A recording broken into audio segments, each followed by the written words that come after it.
I go? I'm over here. I wanted to show you these Davidoff matches. Some new matches, and I hope they make longer ones of these. Well, I don't know yet. I have never tried these, actually. But I'm going to try them today. And that's how, you know, they're always playing this super fancy game. Look at that. The wooden matchsticks have been stained. They really look beautiful. How will they perform? I really don't know. They smell good. I don't think they're cedar. They may be. Who knows? But fancy, fancy, fancy, right? Primeros. It's a short little cigar by Davidoff also. But so I'm gonna light a couple of these matches up. When I have small matches like this, I like to light them 2 at a time. And see if we can... Very good light. Now I wonder if the stain will slow the burn enough to get this cigar lit.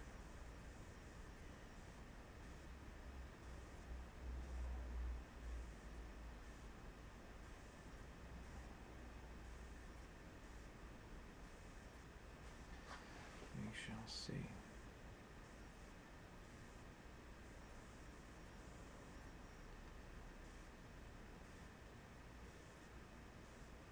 There we go, get some fire there. It's so quiet right now, and you can hear the matches burning. I love that. That's what I talk to say when people say use matches, and yeah, it's part of it.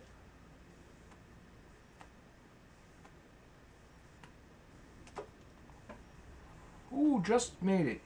Wow, finger burners, man. Where'd the other one go? Oh, there we go. Let's see, all of a sudden there's fire on my head.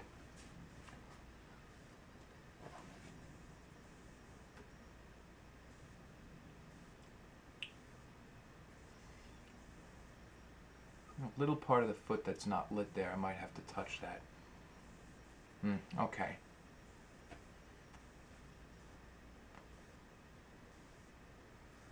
Very smooth draw. Right away, woody. Very woody, very oaky.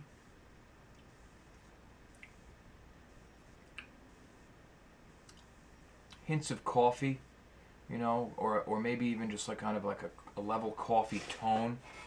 Some musty, kind of dank notes.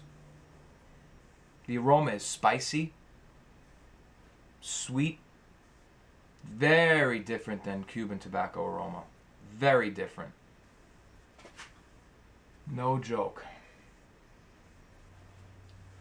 Spicy, musty aroma. A little bit of sweetness in it, but that floral, there's no floral essence to the aroma.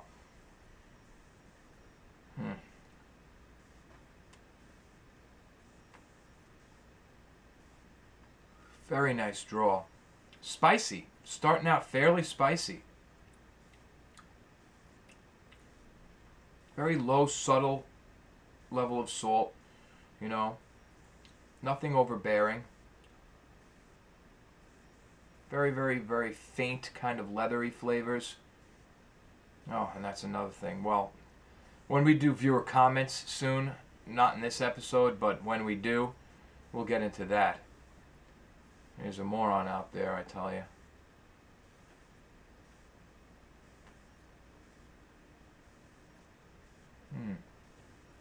Interesting, you know? It's always been a very interesting blend. It's starting to come alive now. A little more salt, more spice. Like I said, oaky, a little leathery, some hints of coffee. Very woody.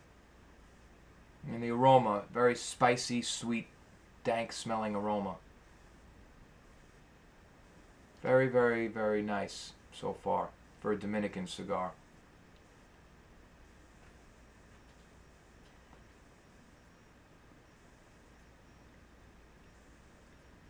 Very different, you know. Nice light.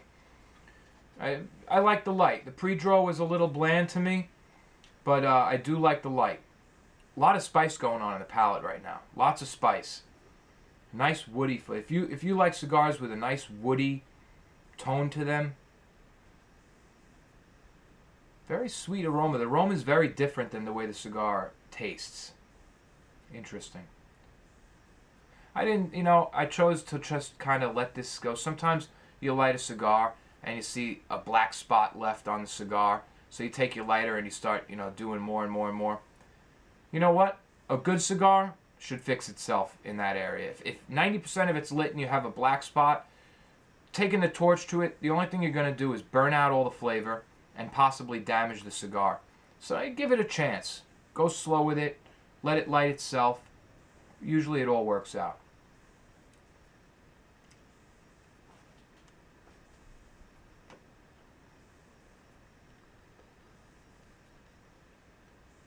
Give it a little air.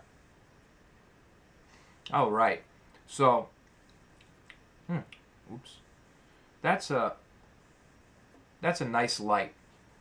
Very nice. Really nice smelling smoke. Ooh. Yeah, a little dank, musty. Very nice. All right, let's get into our brand history, shall we? All right, so Zino Davidoff was born March 11th, 1906 in Novhorod-Siversky. I think I'm pronouncing it right, which at the time was part of the Russian Empire. Goes to show how much has changed since then.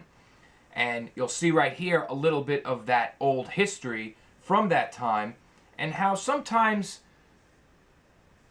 so many things, who knows what would have, could have, should have, you can think all of that, but all that really matters is what is. And sometimes it helps discerning why what is, so we can work on, either making it happen again or not. Sometimes things are influenced out of luck, and sometimes they'd happen because of sheer coincidence. But moving on, today this part of the world is the Ukraine.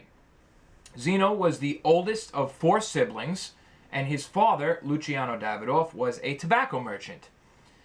Zino attempts to recall in his autobiography whether his parents were cigar merchants or cigarette makers in Kiev. Why he has those two ideas, he was very, very young at the time, as he's trying to recall what his parents were then, so there's a bit of fuzziness right there. However, it gets much clearer very soon. In 1911, Zino's parents emigrated to Geneva, Switzerland. Yeah, Switzerland. Gotta love Switzerland. Especially us Habanos guys. We all love Switzerland, don't we? And in an attempt to escape the political troubles brewing in the Russian Empire. Now, it was a smart move, because by 1914, Russia enters World War I. And by 1917, I believe, yes, the Russian Empire would finally collapse due to the February Revolution. Only months later, the October Revolution occurred and brought the Bolsheviks to power, who would later were at least a big influence, the backbone of the Communist Party that would lead the USSR. So getting out was a wise move, to say the least. If they didn't get out, who knows what would have happened? Who knows? I mean, you look at stuff, World War I, World War II, how many civilians are killed. It's not pretty, so maybe Davidoff never would have been. Now in Geneva, his parents opened a tobacco shop. This was 1912.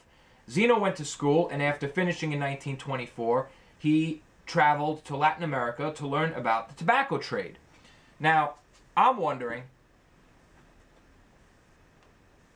to myself as I'm reading this,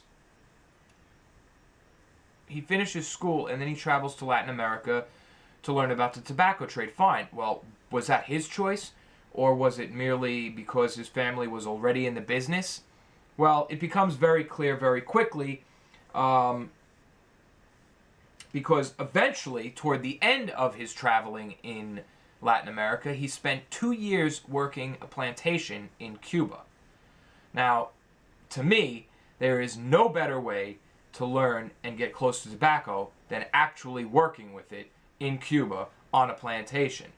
Also, I don't think this is something you do unless you really want to do it. Unless you really have no other choice. Who knows how well he did at school. Now, 1930, Zino Davidoff returns from working the plantations to take over his parents' tobacco shop in Geneva, Switzerland. Some years pass, and then all of a sudden Zino finds himself doing very good business during World War II. Why? Well, Switzerland maintained neutrality during the war. Here's another one of those instances where the decisions that happen and what happens throughout history affects cigars, just like everything else. Switzerland maintains neutrality during the war, which spares the country much of the destruction and even devastation occurring elsewhere throughout Europe, namely London, England. So, here, cigar smokers, especially wealthy ones, find a place of refuge from which to obtain the cigars and tobacco they so desire. But, okay, Davidoff becomes famous here. Could this whole thing really have pushed that many people to Davidoff? Well, why don't we ask Mr. Alfred Dunhill in London?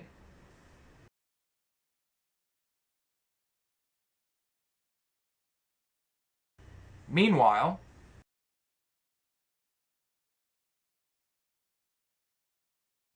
oh, well, I guess things were looking a little bit better for Mr. Davidoff, weren't they? Yeah. That's what war does, folks, you know. To give Dunhill due credit, what he's doing sitting there is actually taking orders. Unbelievable. Unbelievable. Cigar history right there. That is cigar history. But as you can see, not everything turned out the way it did for Dunhill during those times. Zino was seeing the money roll in. But to see the money roll in, you need more than customers. You need cigars. Where the hell did all the cigars come from all of a sudden? How did he have that many cigars? Well, what actually happened was the French, during World War II, saw what happened to London during the mass raids and bombings and everything, and tobacco merchants there said, let's get our shit out of here before the same thing happens to us, which, as we all know, in many ways did. So they move all their cigars to the safest place they can think of. Switzerland. Neutral. No bombs. And who's in Switzerland? Davidoff. See, a lot of it happens to be where you are, not who you are. You know? Davidoff, I was going to say where you are and who you know. Davidoff didn't even know these people. He probably had phone calls coming in from all over the place. Will you hold? Will you hold? Will you hold? I'll give you 10%, 40%, 60%. A lot of luck right there. A lot of luck. But luck wasn't the only thing that made Davidoff who they are today. Let's look a little further into that.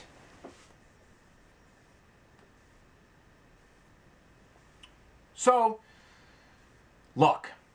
But luck is not the only thing that made Davidoff the very successful person he was and the gigantic successful company that is today.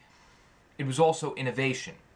In 1930, when Davidoff came back and took over his parents' shop, back from Latin America, Cuba, to be precise, on the plantations, and took over his parents' shop, he had something installed, which was, well, it is claimed to have been Europe's first commercial walk-in humidor.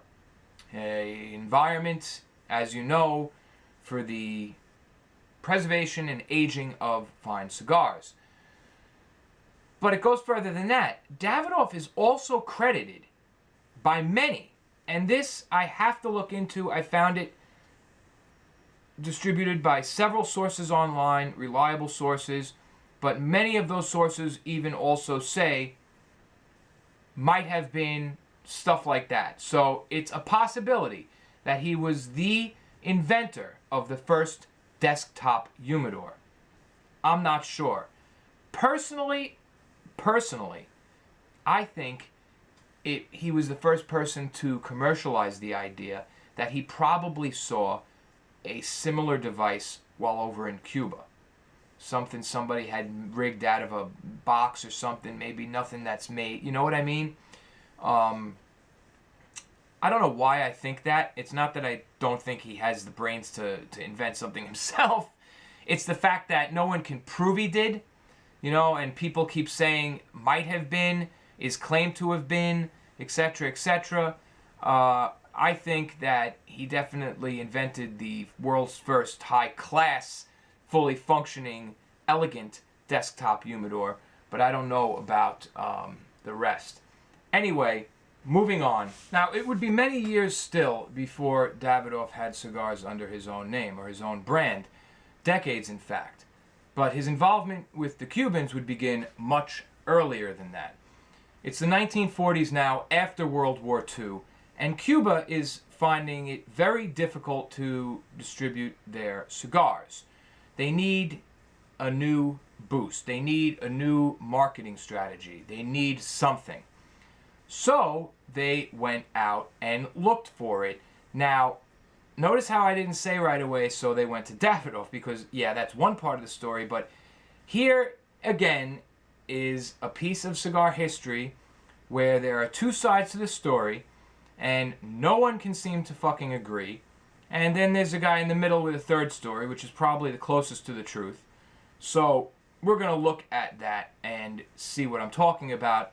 But either way, what I'm about to get into is what will lead to the birth of what is perhaps the most famous series of cigars ever created.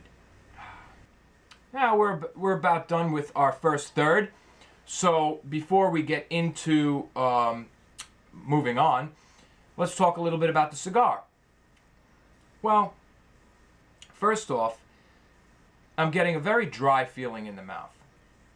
There's a lot of that. That's something I notice right away. Spice has died down. Salt remains about the same, subtle. I like it because it's there, but it's not overbearing. That's nice. I mean, the salt. But the rest, it's very, very woody. And it doesn't seem to be doing much as far as, you know, complexity goes, changing or any of that. There are some dried fruit notes. I wouldn't even say there's coffee notes anymore right now. It's a lot of wood, a lot of just woody flavor with some spice and a couple of these other notes mixed in between. You know,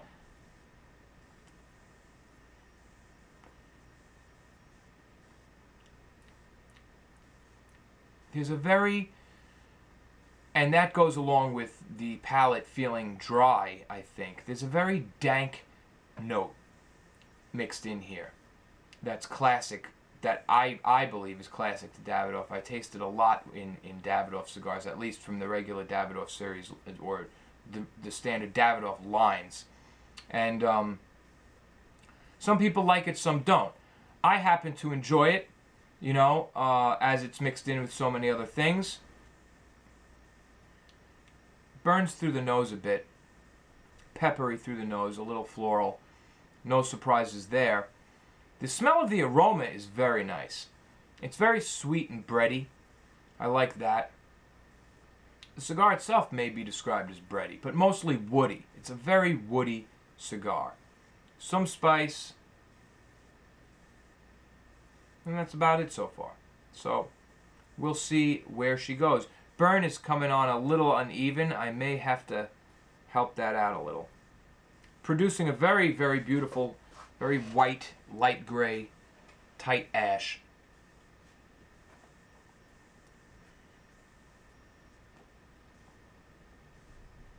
Draw is very nice. The smoke, I expected the smoke to be creamier. Again, it feels dry, if that makes sense. The cigar isn't dry. The cigar is fine. It just, everything seems dry on the palate, the smoke, the overall feeling of it.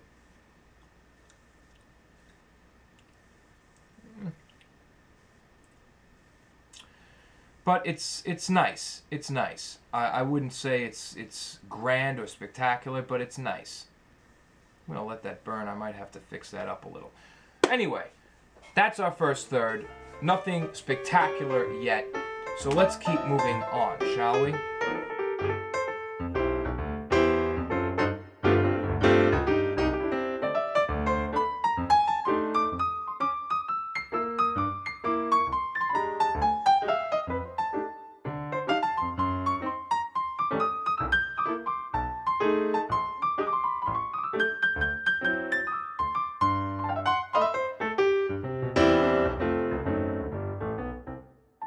Say goodnight, Max.